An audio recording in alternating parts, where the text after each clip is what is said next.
मैं भारत को भारतीयता की मान्यता के आधार पर फिर से खड़ा करना चाहता हूं, उस काम में लगा बात है कि आपने जो काम किया वो हम लोगों के लिए बहुत बड़ा मार्गदर्शक है। अगर इस मार्गदर्शक के रूप में अगर आप हम लोगों को और आगे संदेश कुछ देना चाहें तो जी मैं बिल्कुल संदेश देना चाहूँगा। इस वक्त पिछले 2 सालों से जो भी सिचुएशन बनी हुई हैं, ये सिर्फ हमारे देश में नहीं है, हम सभी जानते हैं कि ऑल ओवर द वर्ल्ड ये सारी सिचुएशन बनी हुई हैं।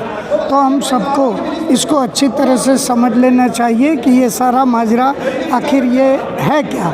ये पिछले 2 सालों से जो किसी वायरस की और ये जो टीके वगैरह की जो भी बातें चल रही है, हम सब समझ रहे हैं कि कहीं कुछ गड़बड़ तो ज़रूर है।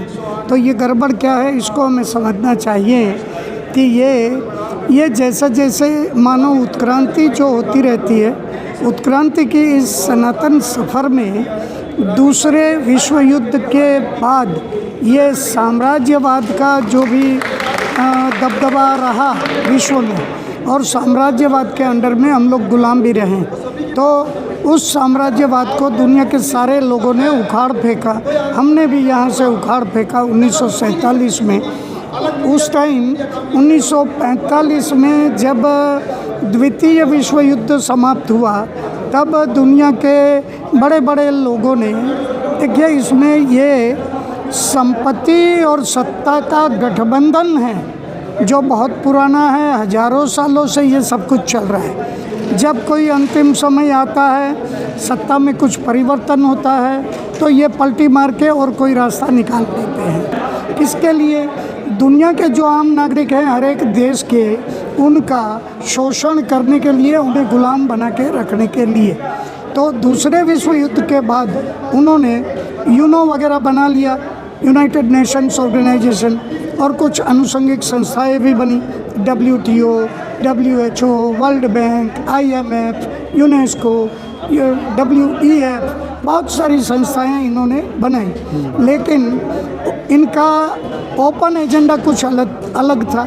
ये बहुत ही भली भली बातें किया करते थे, विश्व शांति की और विश्व के आरोग्य की, ये सारी ऐसी बातें किया करते थे। लेकिन इनका हिडन एजेंडा, छुपा हुआ इनका जो एजेंडा है, वो हमेशा के लिए दुनिया के लोगों को गुलाम बना के रखना, ये एजेंडा है।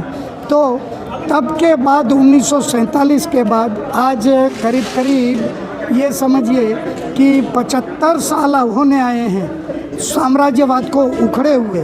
तो अब जो हैं दुनिया के लोग सारे जो हैं वो जब जग चुके हैं, जगने लगे हैं, ये जब इनको एहसास हो गया तो इन्होंने सबने मिल कर के, हम सब जानते हैं न्यू वर्ल्ड ऑर्डर के बारे में, और आने वाले दिनों में जो ग्लोबल गवर्नमेंट वगैरह बनाने का इनका प्लान है, ये सारा कोरोना वगैरह के द्वारा इनका जो है डीपॉपुलेशन वगैरह का और बहुत सारा प्लान है इनका ये प्लान है कि दुनिया के देशों में चुनी हुई सरकारें भली चलती रहेगी, लेकिन वो सरकारों के मुखिया जो हैं ये इनके एजेंट बने रहेंगे। तो आज भी हमारे देश में भी जो चुनी हुई सरकार हैं ये उनके एजेंट बने हुए हैं, और एक तरह से और बिल्कुल ही जो हैं ये फेक कोरोना जो हैं, इस फेक कोरोना को ये फैला रहे हैं।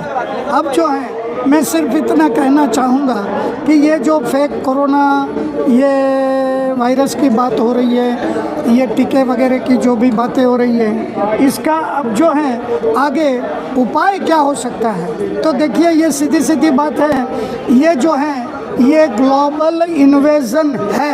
अब इनका उपाय अगर हमने हमारे देश के लिए या दुनिया के सभी देशों के लिए अगर हमने उपाय खोजना है, तो ये उपाय एक ही हो सकता है हमारे देश में कि हम सारी पार्टियों को जड़ से उखाड़ करके फेंक दें। सारी पार्टियों को पार्टीलेस इंडिया हम बना दें, और ये बन भी सकता है, ये चुनाव के द्वारा बन सकता है। ये बहुत आसान है, ये दो ही बातें होती हैं, लोगों को अपने अपने निर्वाचन क्षेत्रों में संगठित होना होगा, ये एक बात है। और दूसरी बात है कि पब्लिक का कैंडिडेट तय करके उसको जो है खड़ा कर देना होगा अपने अपने निर्वाचन क्षेत्रों में। और स्थिति ये पैदा करनी होगी कि पार्टियों के उम्मीदवार तो खड़े होंगे लेकिन उनके सामने पब्लिक के उम्मीदवार खड़े हो जाएंगे।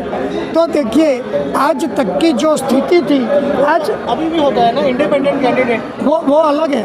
वो खुद खड़े होते हैं, खुद सर्टिफाई करते हैं अपने आप को और खुद खड़े हो जाते हैं। तो हम वो जो सेल्फ सर्टिफाइड इंडिपेंडेंट्स हैं उनकी बात हम नहीं कर रहे हैं। हम ये कह रहे हैं कि प्रत्येक निर्वाचन क्षेत्र के मतदाता इकट्ठे होंगे और घर घर जाके सही व्यक्ति की तलाश करेंगे, उसको खोजेंगे और जिनको वो खोजेंगे उनको जो है ना बाँह पकड़ करके खड़ा करेंगे। व्यक्ति खुद खड़ा नहीं होगा लेकिन मतदाता जो है वो मिल करके उसको खड़ा करेगा और 1 रुपया भी उस उम्मीदवार का खर्च नहीं होगा। इस तरह से ये बातें बहुत लंबी है लेकिन ये हो सकता है और होना ये चाहिए कि किसी भी पॉलिटिकल पार्टी का एक भी व्यक्ति चुना जाना नहीं चाहिए, ये अल्टीमेट टारगेट होना चाहिए। और ये जो है इस तरह से हो सकता है, समझ लीजिए आज तक हमारे यहाँ चुनाव का जो मतलब निकाला गया वो गलत है। आज तक क्या होता आया है कि भाई party versus party, party versus party का ये संग्राम जो है होता रहा चुनाव के मैदान में। हम ये कहते हैं कि भाई लड़ने वाली कोई बात ही नहीं है। एक तरफ जो है देश के लोग हो जाएं और दूसरी तरफ देश की पार्टियां हो जाएं, वो चाहे मिल के लड़ें चाहे अलग अलग अपना एक एक उम्मीदवार खड़ा करें।